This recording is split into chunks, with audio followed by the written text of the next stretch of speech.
इसरो ने नासा को खरबों डॉलर का तगड़ा झटका दिया है। दोस्तों, जब कोई देश नासा के पास अपना सैटेलाइट स्पेस में सेट करने के लिए जाता है तो नासा उस देश से 50 करोड़ तो ले ही लेता है। नासा सैटेलाइट को ऑर्बिट में पहुंचाने के लिए फाल्कन 9 रॉकेट का इस्तेमाल करता है और अगर कोई देश एक से ज्यादा सैटेलाइट स्पेस में सेट करना चाहता है तो नासा का बजट हजारों करोड़ तक पहुंच सकता है। और अब इसी स्पेस सेक्टर में इसरो ने नासा को कड़ी टक्कर दी है। दोस्तों, इसरो ने सैटेलाइट को अर्थ की ऑर्बिट में सेट करने के लिए जो खर्च है उसे कम करके 20 करोड़ तक पहुंचा दिया है। तो अब दुनिया के सारे वो देश जिनकी इकोनॉमी इतनी बड़ी नहीं है, जो चाहते हैं कि उनके खुद के देश के भी सैटेलाइट हों,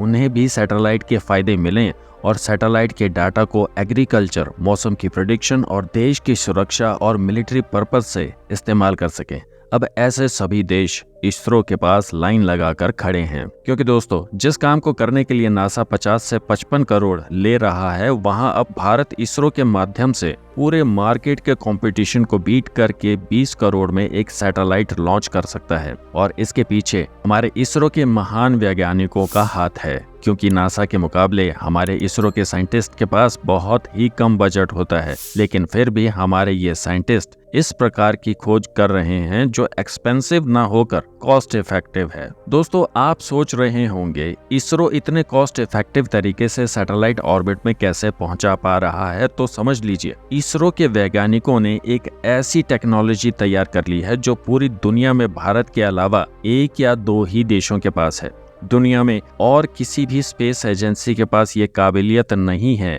कि वे लोग रीयूजेबल व्हीकल बना सकें। अब देखिए दोस्तों, किसी भी सैटेलाइट को अगर अंतरिक्ष में पहुंचाना है तो उसका कन्वेंशनल तरीका है कि आप एक 200-250 करोड़ का रॉकेट तैयार कीजिए और रॉकेट पर सैटेलाइट को फिक्स कीजिए, रॉकेट स्पेस में जाएगा और वहां सैटेलाइट को अर्थ की ऑर्बिट में स्टेशन कर देगा और जो रॉकेट है वो वापस नहीं आएगा और स्पेस जंक यानी कि अंतरिक्ष का कबाड़ बनकर अंतरिक्ष में घूमता रहेगा। लेकिन ये जो रीयूजेबल व्हीकल अपने साथ सैटेलाइट लेकर जाएगा, सैटेलाइट को उसकी कक्षा में छोड़ेगा और उसके बाद वो वापस वहीं आ जाएगा जहां से उड़ा था, और वो भी पूरी तरह से ऑटोनॉमस तरीके से। अब देखिए दोस्तों, ये कितनी बड़ी उपलब्धि है, क्योंकि जब एक फाइटर जेट लैंड करता है तो उसकी स्पीड होती है 280 किलोमीटर प्रति घंटा और उसे लैंड करने के लिए उसमें एक पायलट भी मौजूद होता है। लेकिन जब रीयूजेबल व्हीकल लैंड करता है तब उसकी स्पीड 320 से 350 किलोमीटर प्रति घंटे की होती है